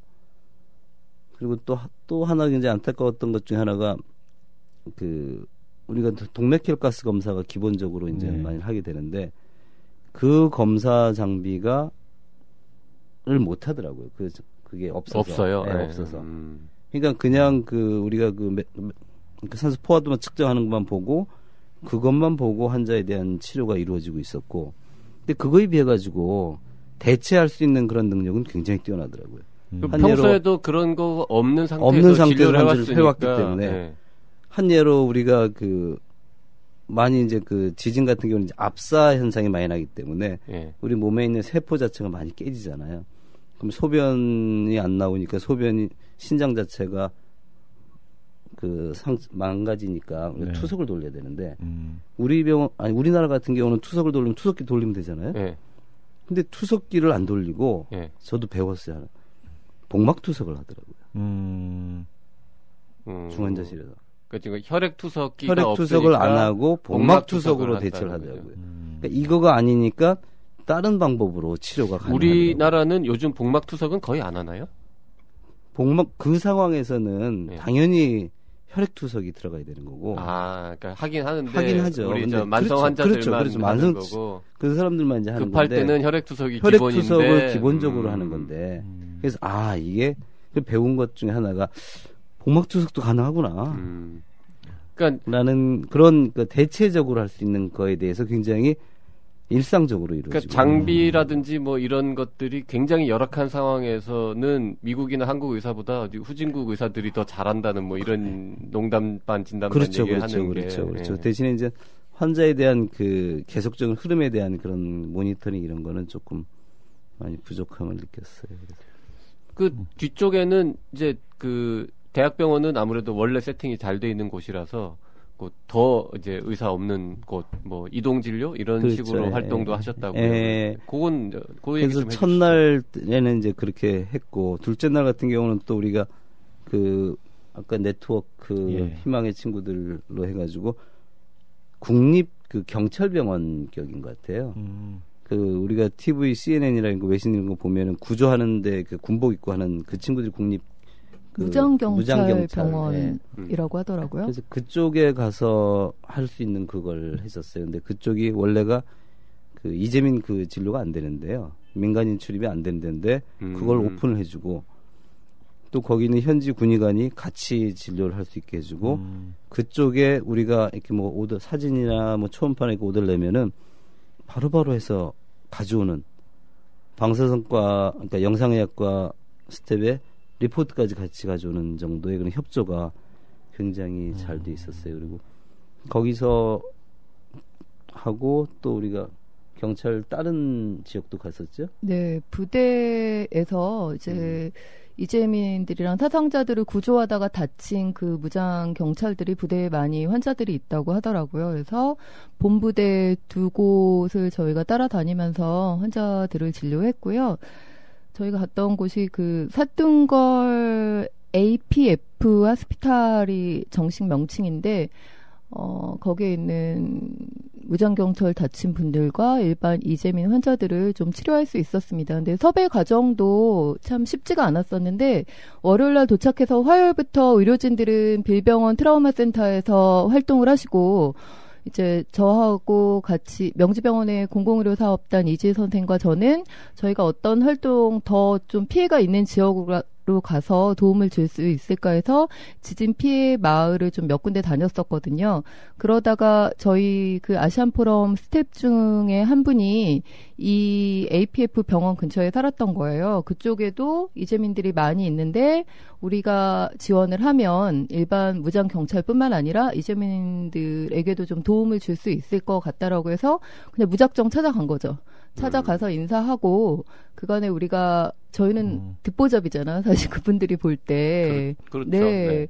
뭐 텐트 가져왔냐 이런 얘기 하는데 저희 급히 아까도 말씀드렸지만 뭐 일요일날 밤 10시 넘어서부터 짐을 싸기 시작해서 아침에 출발한 거였기 때문에 그런 뭐 메디컬 캠프를 차릴 만한 텐트나 이런 것들은 미처 챙기지 못한 상황이었거든요. 근데 그간에 저희 활동들 또 티칭병원과 모를 체결하고 의료전 활동했던 것들에서 계속 얘기를 하니까 한 4분 정도가 계속 단계를 밟아가면서 윗사람들의 결제, 또 무장경찰들이라서 결제 라인이 굉장히 까다롭더라고요.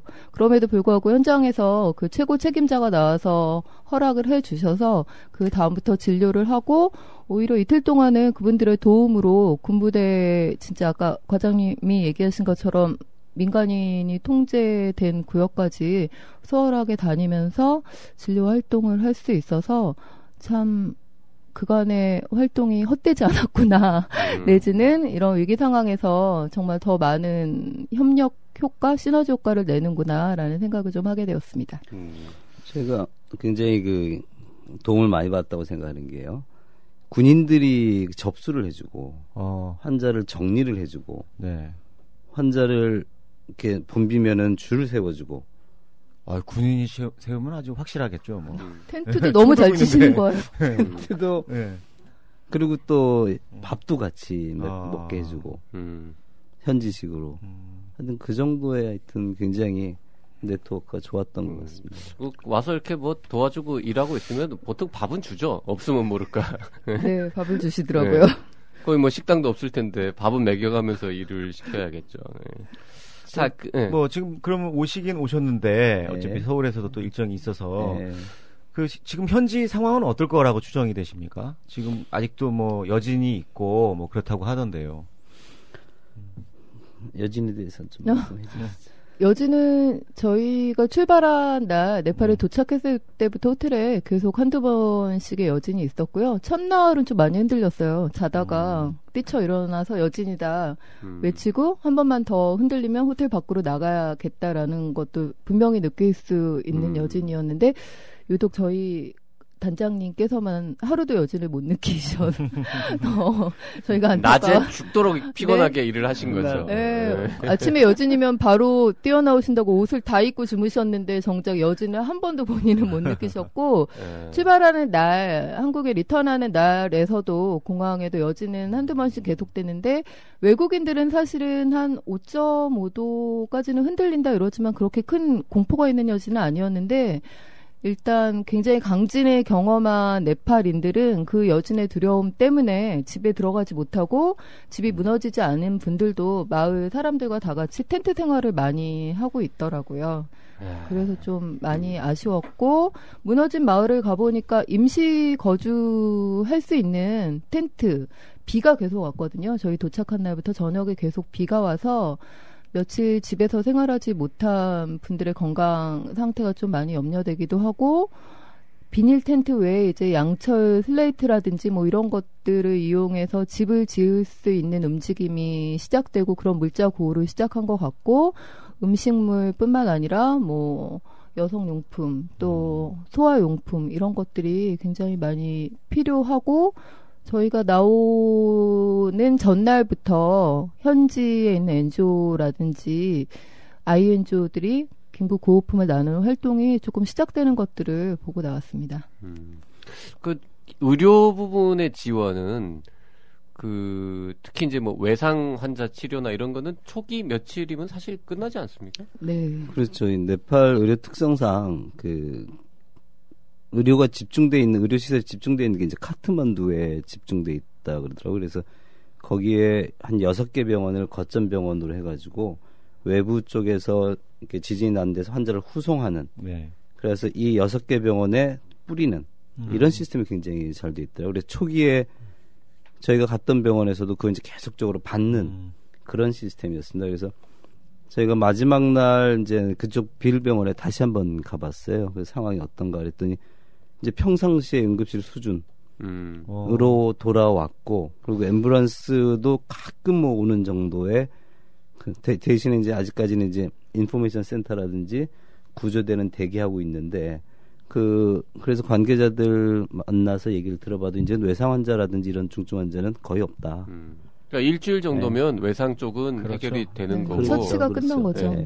그 다음부터는 이제 원래 만성 질환이 있던 사람들이 나빠지는 거. 그리고 뭐 이재민 전염병. 그렇죠. 그래서 저희가 이제 그 4일째부터는 또 그 카트만두에서 조금 외곽 지역에 있는 그런 그 병원에 거기 가서 한 이틀, 3일을 같이 3일. 이제 3일을 일을 했습니다. 그래서 거기서는 이제 진짜 이제 이재민들 텐트 치고 있어서 나타난 이재민들하고 또 외상으로 인했는데 치료를 안 받고 왔던 사람들의 그러한 치료를 주로 했고요. 근데 초기하고는 이제 시간이 조금 지나가면서 외상 환자보다는 이제 그 위생 상태가 굉장히 안 좋잖아요. 그래서 뭐 설사 환자라든지 피부병 환자 또 많았던 것 중에 하나 이제 정신적인 그런 충격에 의해서 막 어지럽다든지 막 불안하다든지 몸이 아픈 잠을 못 잔다든지 이런 환자들이 계속적으로 이제 늘려가는, 특히 이제 소아 환자들, 소아애들, 감기 뭐 환자들 이런 쪽으로 해서 이제 그런 쪽에 의료는 계속적으로 좀 필요할 것 같고요. 수요가 그렇죠. 지금 근데 뭐 우리나라에서 몇 병원들이 이제 또 가신다고 하잖아요. 예. 그거 좀 약간 이상한 것 같아요. 보면은 의료 지원은 되게 이제 긴급한 의료 지원은 첫 며칠만 필요한데 우리나라는 보통 그 며칠 지난 다음에 막 가고 이러던데 그거는 좀 어떤 거예요? 그러니까 지금 이게 우리나라 같은 경우는 지금 그러니까 그 국가적으로는 KDRT라 그래가지고 이제 그런 긴급 해외 구호 팀이라고 조직이 돼 있고요. 그건 이제 그 공식 절차가 있기 때문에 저희가 4월 27일 날 갔었는데 정식적으로 그 팀이 들어온 건 이제 5월 1일 날 5월 1일 날 정식적으로 들어왔습니다. 그래서 그 전에 이제 구호팀은 구조대는 들어와 있었고 의료팀은 5월 1일 날 팀을 짜서 그 공식적으로 들어와서 이제 활동을 하고 있었고요. 그 전에 이제 응급의학회라든지 재난의학회 쪽에서는 계속적으로 개인 단체 쪽으로 뭐 전라도 쪽에는 전라도하고 조선대라든지 이 전남대 연합팀이 이제 들어온다고 또 연락이 왔었고 지금 현재 활동을 하고 있고 또 뭐 저기 굿네이버스 쪽하고 연결해서 원주 세브란스 쪽은 지금 들어와서 일을 하고 있고 막 이런 식으로 해서 계속적으로 이제 NGO 쪽으로는 계속적으로 들어와 있고요. 그래서 저희가 다행히 그 호텔 묵었던 그 숙소에는 그 외신 기자들뿐만이 아니라 우리나라에서 오는 이제 외교부, 뭐 코이카 쪽 그리고 이런 KDRT 쪽하고 같이 이렇게 이제 주로 있는 그런 데 있습니다. 거기서 많이 이렇게 서로 정보를 교환하고 뭐 이런 쪽으로 했었죠. 이번 가셨던 것들에 대해서도 비용들도 많이 발생을 하셨을 텐데요.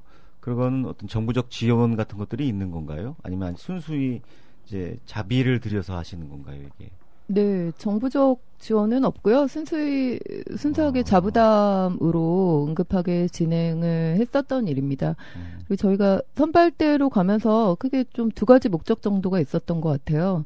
긴급하게 의료 지원이 필요한 사람들에게 직접적인 지원을 해주고 또 후발대를 꾸리는 분들에게 어떤 의약품이 필요한지 초기 응급 상황 72시간이 지난 후에 바뀐 양상에 대해서 정보 제공을 하는 것이 중요하다고 생각해서 저희 의료팀들 연락처를 다 뭐 SNS라든지 한국에 있는 네트워크를 통해서도 알리고 약품이나 의료 소모품 이런 것들에 대해서 지원을 하겠다고 해서요. 그런 역할도 담당을 했는데 문제는 모든 맨파워나 물품들이 카트만두에만 좀 집중된다라는 느낌이 있었어요.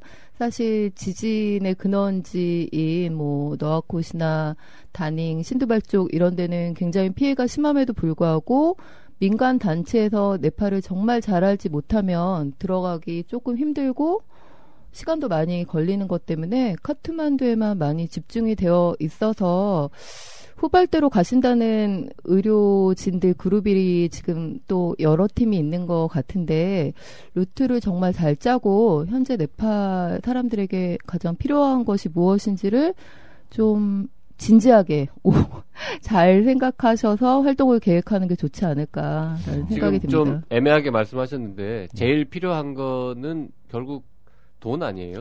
돈이죠. 솔직히 우리가 사람이 들어가서 활동하고 나오는 것보다 돈이나 물건을 보내주는 그렇죠. 게 더 필요하지 않아요? 물품이 많이 필요할 것 같아요. 아니 갔다 오신 사람들한테 할 얘기는 아닌 것 같긴 한데. 아니요.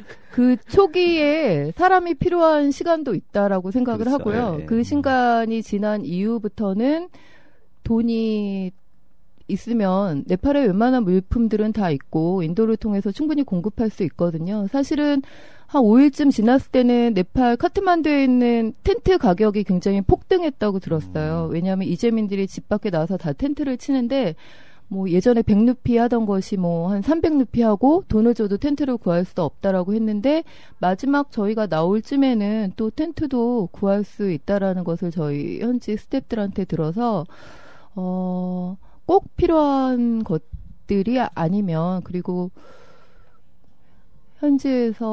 현지인들에 의해서 좀 구호가 잘 될 수 있도록 마음과 물질로 후원을 하는 것이 좋지 않을까라는 개인적인 생각을 해봤습니다. 그러니까 네팔 이 지진에 의한 다른 그 특징 중에 하나가 이게 그 의료시설 같은 경우는 파괴되지가 별로 않았어요. 다행이네요. 그러니까 의료시설은 카트만두를 봤을 때 의료시설은 정상적으로 운영이 되고 있었고 제대로 지은 거죠. 의료시설은 그렇죠. 상대적으로. 네, 그래 이 의료시설은 크게 붕괴가 안 돼 있는 상황이었기 때문에 초기에 외상 환자라든지 이런 응급 수술이라든지 이런 거는 정상적으로 이루어지고 있는 상황이었고요. 그래서 저희가 첫날부터 해가지고 마지막 날까지 이렇게 상황을 쭉 보면은 계속 이게 조금 회복되어 가는 거를 직접적으로 볼 수가 있었습니다. 그래서 저희가 오기 전날에 이제 그 외교부 직원하고 이렇게 같이 얘기를 해봤을 때는 네팔 당국에서도 이제 의료 지원하고 그리고 구조대는 이제 철수해라.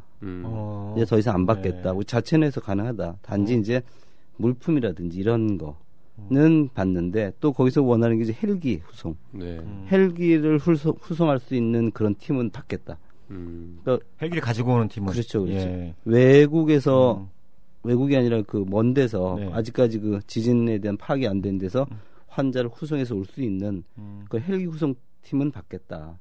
그러니까 일반 의료진 의료팀 꾸려갖고 그냥 오는 사람들은 그렇죠. 이제 오지 말라 재난에 대한 특히 카트만두에서는 받지 오지 마라 않겠다. 그랬다고요. 재난에 우리 지금 간다면서요. 근데 우리 병원들은 많이. 근데 그래서 카트만두가 아닌 다른 지역으로 가시라고 얘기를 해드리는 거죠. 다른 지역은 또 있으니까. 그러니까 이제 재난 현장으로 가는 것, 재난에 대한 외상 이런 치료, 긴급 치료보다는 만성 질환이 갑자기 악화됐다든지 전염병이나 의료 취약계층에 대한 그런 거는 의료 지원은 계속적으로 필요할 것 같습니다.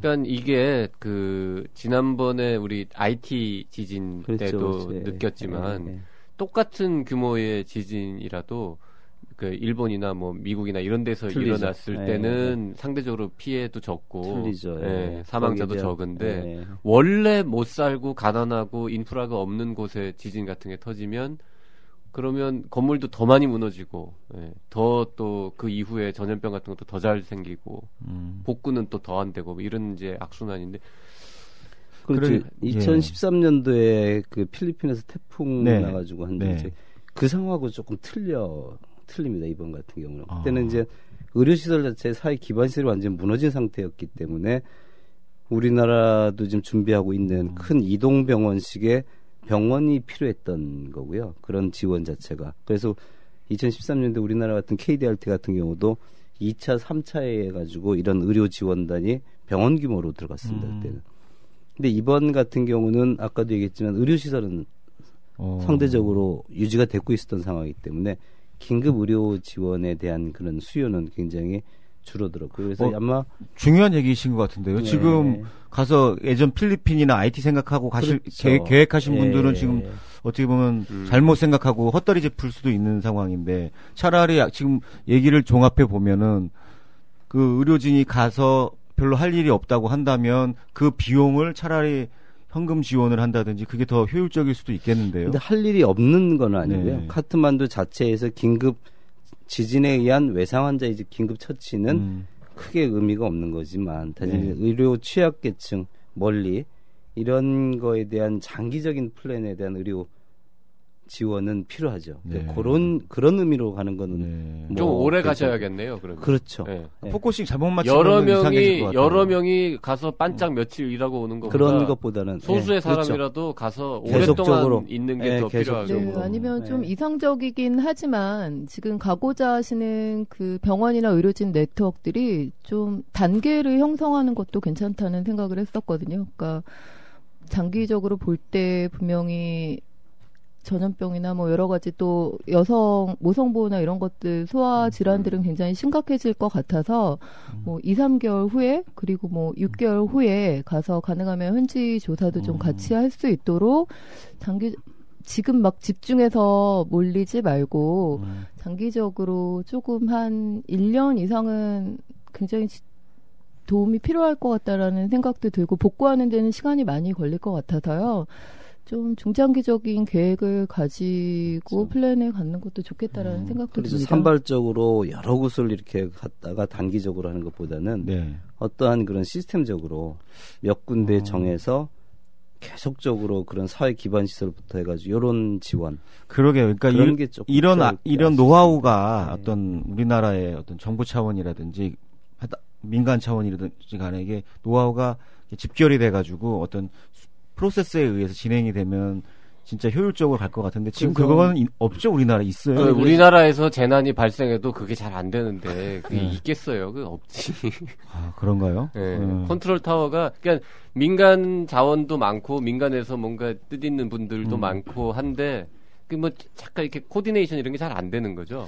전체적인 그런 뭐 항상 얘기 나오는 국내 재난뿐만 아니라 국외 재난, 해외 재난 같은 경우도 이제 컨트롤 타워라는 게 계속적으로 얘기가 나오고 있고요. 그러게요. 예. 그래서 작년 세월호 이후에는 이제 컨트롤 타워를 국가안전처가 이제 만들어서 거기서 이제 다 하겠다라고 이렇게 돼서 그렇긴 했는데 아직까지는 이제 민간 NGO하고 이 국가에서 정식적으로 가는 거와의 그런 코워크라든지 정보 교류라든지 이런 거 자체는 조금 아직도 많이 부족하지 않나 생각합니다. 그래서 거기서도 하여튼 여러 번 그런 거에 대해서 네. 조금 이렇게 같이 뭐 정보 교류라든지 이런 걸 좀 시도를 했었긴 했는데 그게 조금 부족을 많이 했죠. 대신에 제가 이번에 처음 가서 계속적으로 그 상황을 계속적으로 우리가 이 SNS라든지 이런 기존에 오겠다고 하는 팀들한테 연락을 계속적으로 하고 조언도 주고 이런 작업을 했었기 때문에 또 그런 목적으로 이제 갔었기 때문에 네. 그거는 초기에 하여튼 목적 달성은 계속 잘했던 걸로 생각이 듭니다. 선발대로 교두보 역할을 확실히 하셨네요. 이번에. 그걸 목적으로 저희가 네. 일단은 갔었고요. 그래서 여러 쪽에서도 연락이 많이 왔었고 그거에 대해서 좀 살짝 넘어갔는데 네. 그래서 사적으로 들어간 경비는 어떻게 뭐 보존을 받는 건가요? 병원 측에서 네. 냈겠죠, 뭐. 네, 명지병원이 네. 100% 부담 네. 하셨습니다. 네. 교수님들 보고 비행기 값도 직접 내세요. 그러면은 참 그런 것들도 좀 네. 어떻게 정부적인 지원 같은 게 있으면 참 좋겠는데요. 글쎄요, 뭐 그렇게까지 그 NGO에 대한 그런 거는 네. 그러니까 뭐 지원을 한다는 그 뭐 거는. NGO 입장에서 얘기하실 건 아닐 것 같고 네, 네. 어차피 민간 선의로 쪽에서. 하시는 거지만 네, 저희가 네. 진짜 비행기표는 네. 민간이 살 테니까 뭐 이렇게 약이나 뭐 물건 같은 거라도 좀 정부에서 그러게요. 주면 네. 좀 좋긴 할 텐데 그런 것도 컨트롤 타워 이런 게 없으니까 잘 안 되는 거고 그런 거를 또 하려면 절차를 밟고 뭐 결제 받고 하려면 50시간 만에 도착을 못 해요. 그러니까 결국 그렇죠. 있던 거 들고 그렇죠. 가는 거죠. 그러게요, 또. 이번에 정부 쪽에서도 굉장히 빨리 온 걸로 생각이 돼요. 아. 시간 자체가. 대신에 이제 선발대 선발대가 5월 1일 날 도착했다면서요. 아니요, 선발대는 그 전에 왔고 네. 의료진이 5월 1일 날에서 이제 정식적으로 꾸며서 왔고. 그러니까 의료진이 우리나라 정부에서 보낸 의료진이 도착한 게 지진 발생하고 일주일 만에 도착한 그렇죠, 거니까 그렇죠, 예. 그게 늦다라는 거죠. 다른 나라들은 훨씬 빨리 가는데 예.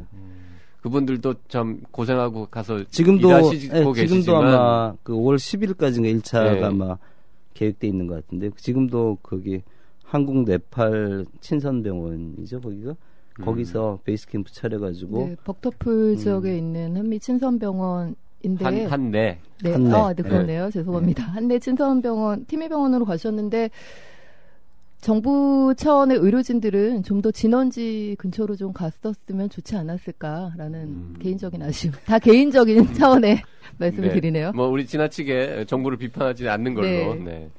자, 우리가 심지어 그렇게 돈도 많고 우리가 별로 좋아하지도 않는 일본의 대지진이 났을 때도 상당히 많은 액수를 우리가 보내고 도와줬었잖아요.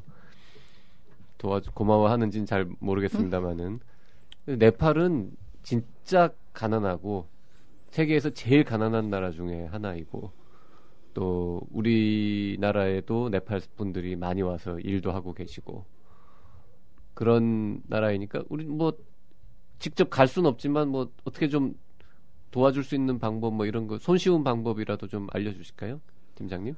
네, 저희 단체에서도 한국에 있는 네팔인들하고 지난 일요일날 시청광장에서 저는 네팔에서 활동을 했지만 저희 단체는 시청광장 대한문 앞에서 1차로 모금 활동을 진행을 했고요. 지금 저희 온라인을 통해서도 모금을 진행 중입니다. 그래서 이 모금액은 현재 있는 아시안 포럼과 좀 앞으로의 구호 활동에 대해서 잠깐 얘기를 나누었는데 지진 피해로 인해서 생긴 그 고아들, 아이들, 부모를 하루아침에 갑자기 잃은 아이들이 계속 교육을 할 수 있도록 장학지원 사업하는 것들 그리고 이번에 지진 피해 병원은 별로 없었지만 학교가 굉장히 많이 피해를 입어서 학교들이 많이 무너졌었어요. 그래서 학교 건물을 재건하는 일들 그리고 한국으로 이주 노동을 나와 있는 지진 피해 가족들을 지원하는 일들 이렇게 한 서너 가지의 그 지원 방향들을 정했거든요. 그래서 여러분들이 저는 희망의 친구들을 대표해서 이 자리에 왔으니 저희 희망의 친구들을 통해서 후원을 하실 수도 있고 또 네팔을 지원하는 많은 NGO들도 각기 모금 운동을 진행 중인 걸로 알고 있습니다. 모금을 후원을 하시는 걸로만 끝나지 말고 후원금이 제대로 잘 쓰이는지 지켜보고 마음을 계속 보태어 주시는 것도 중요한 일일 것 같다는 생각이 듭니다. 그 INGO라는 건 인터내셔널 NGO를 말씀하시는 거죠? 지금 우리 김정우 기획팀장님이 계신 곳이 희망의 친구들인데 사단법인 한국 이주민 건강협회네요. 이게 어느 게 더 두 개 다 대표 이름이에요? 대표 이름은 한국 이주민 건강협회 희망의 친구들이 한 이름이고요. 워낙 저희가 희망의 친구들로 이름을 작년에 바꾸려고 했었는데 보건복지부에서 한국 이주민 건강협회가 너무 이름이 좋다. 제가 하는 일이 정확히 드러나는데 이름을 왜 바꾸냐. 희망의 친구들을 뒤에 붙여라. 해서 이렇게 긴 이름이 되었고요. 그럼 아무거나 두 개 다 검색하면 두 개 다 검색해도 똑같이 나옵니다. 애청자님들이 관심이 있으시면 www.wefriends 위프렌드네요, 그냥. .org. 네. 위프렌즈인데? 좋습니다. 네. 제가 요새 잘 안 보여요. 노안이 와가지고. 네. WEFRE. 요새 누가 그걸로 외워. 그냥 네이버에서 검색하면 돼요. 아, 그래요? 네이버나 구글에서 희망의 친구들을 쳐주시면 됩니다. 다음에서 해도 되고. 네. 포털 사이트에 희망의 친구들을 쳐주세요. 집중 포화를 당했습니다. 지진 났어요, 머리. 스페링을 모르시는 것 같아요. 네. 그래서 뭐 한국 이주민 건강협회를 검색하셔도 좋고 뭐 유니세프나 뭐 하여튼 굉장히 많은 NGO들 그리고 TV에 이렇게 뭐 전화로 이렇게 2,000원 후원하는 것도 계속 뜨고 있던데 뭐 그런 거라도 좀 조금씩이라도 도와주면 좋지 않을까 생각을 합니다. 그러니까 향후 네팔 지원 형태가 이제 긴급 의료 지원에서 이제 아까 말씀하신 그런 좀 장기적 플랜을 갖고 계시다는 저희가 뜻이죠? 의료 지원도 하고 학교 교육 사업도 계속 하고 있어서 하고 있던 사업의 일환에 이제 피해자들을 지원하는 대책을 마련하고요. 9월쯤에는 저희가 의료 캠프를 현지에 다시 가서 이번이 특별히 그 새천년 개발 목표 마지막이어서 영유아 사망률 낮추는 것과 모성보를 좀 증진시키는 의료 캠프를 구상 중이었거든요. 그래서 근데 거기에 지진 피해 이재민들의 건강 문제를 조금 더 체크할 수 있는 내용을 추가해서 올 9월 이후에 다시 한번 네팔에서 의료 활동을 펼칠 계획도 진행 중입니다. 아, 훌륭하십니다. 네, 네, 네 훌륭합니다. 네. 특이한 반응인데 되게 이제 훌륭하십니다 그러면 뭐 아이 멀려 이래야 되는데 훌륭합니다. 네. 네. 훌륭하시고 약간 뻔뻔하시기도 한. 네. 아니에요. 그 자기 본인의 그렇죠. 자부심이죠. 네. 네. 아예 진짜 훌륭하세요. 네. 네. 그래서 한마디만 제가 드리면은 그 앞으로도 계속적으로 지금 그 의료 캠프를 가겠다고 의료 지원을 가겠다고 이렇게 연락이 오시는 분들이 꽤 있어요. 그 단체라든지 이런데 그러면 거기서는 이제 그 긴급 구조 활동에 대한 그 의료 지원보다는 의료 캠프식의 네. 그러한 만성질환자 관리와 이런 뭐 그 피부병, 안과 뭐 안과 질환 이런 정도의 그런 치료 목적을 가지고 가시면 될 것 같고 또 하나가 계속적으로 초기보다는 이제 이 후반기에 들어오면서 보면 정신적인 충격에 의한 그런 환자들이 굉장히 많이 우리 세월호 때도 그랬잖아요. 네, 네. 그래서 그런 쪽에도 조금 준비를 해 가면은 훨씬 더 그 의료 캠프의 효율성을 봤을 때 조금 좋지 않을까 해서 그 생각을 좀 선합니다. 그 네팔 아까 의사들은 영어를 많이 쓴다 그랬는데 네팔 그냥 일반 시민들은 영어 잘 못하지 않아요? 네, 그죠? 잘 못하고 그래서 지역으로 내려가면 언어도 굉장히 여러 가지여서요. 그렇죠. 그래서 근데 한국에서 일했던 경험을 갖고 있는 네팔 사람들이 꽤 많아서 이제 이런 그 가면은 통역이나 이런 것들을 또 그분들이 해주시더라고요.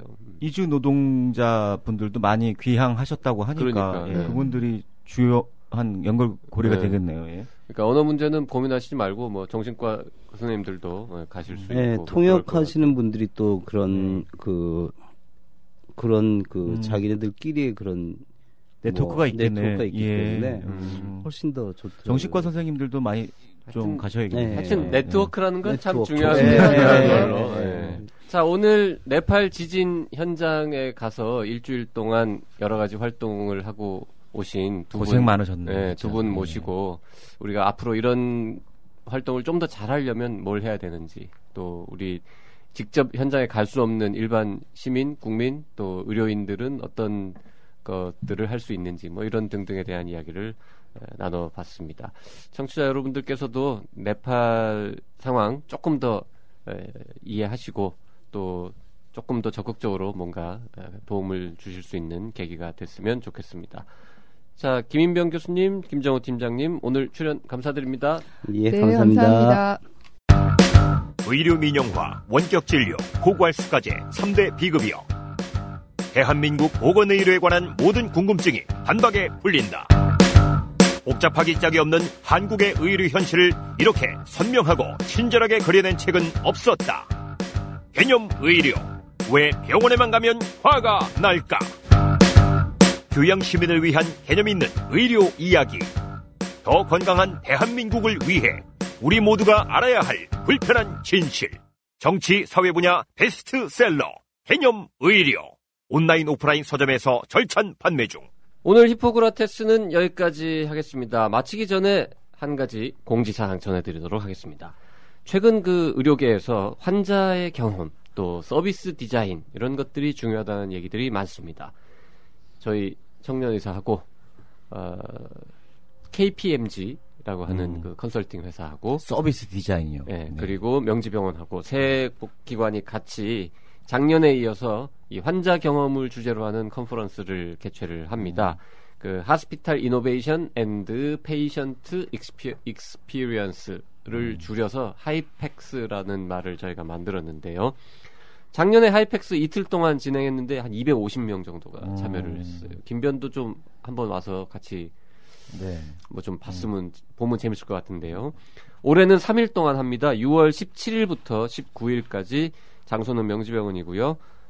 올해도 한 20명 정도의 연자들이 있고 뭐 많은 강의와 워크샵 그리고 뭐 특별 공연 뭐 이런 등등 여러 가지가 준비되어 있는데요. hypex.org라는 주소로 들어오시면 구체적인 프로그램하고 신청 방법 같은 거를 보실 수 있습니다. 네이버에 치면 되겠네요. 네, 뭐 네이버에 쳐도 되고요. 영어로 HIPEX라고 치시면 되고요. 청년회사 홈페이지에 배너 광고가 붙어 있으니까요. 네. 그쪽을 통해서 들어오셔도 되겠습니다. 그 사전 등록 꼭 하셔야 되고요. 현장 등록은 안 받으시니까 관심 가져주시기를 바라겠습니다. 예, 뭐 많은 관심 부탁드리겠습니다. 참 세상이 빠르게 변화해서 뭐 병원들도 많이 배워야겠네요. 네. 오늘 희구라 청취 소감은 페이스북, 청년회사 라디오, 팟빵, 아이튠스 댓글이나 이메일로 보내주시면 됩니다. 네. 예, 166-189로 문자 주셔도 됩니다. 네, 1666인데 꼭 6을 두 번만 읽더라고요. 네, 1666. 네. 네, 지금까지 PD 곽성순, 작가 김은영이었습니다. 들리는 신문 히포크라테스 2015년 5월 8일 어버이날 맞이해서 방송 마치겠습니다. 네, 고맙습니다.